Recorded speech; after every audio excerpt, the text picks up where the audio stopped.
to recover an unsaved notepad file in Windows.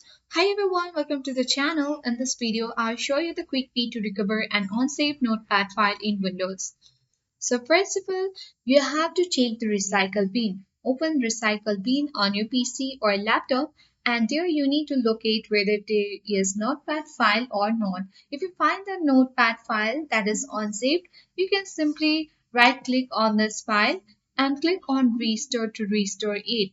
After you have done that, the other steps you can follow is simply right click on the notepad file in this way, and here you need to click on show more options where you can get the option for properties.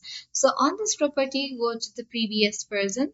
Sometimes the previous version might be available here. If the previous version of that unsaved notepad file is here, then you can simply right click on it and select restore to restore an unsaved notepad file in Windows 10 or 11. So in this way you can easily recover an unsaved notepad file in your Windows 11 or 10. So I hope this video worked. Thank you for watching. See you in the next video.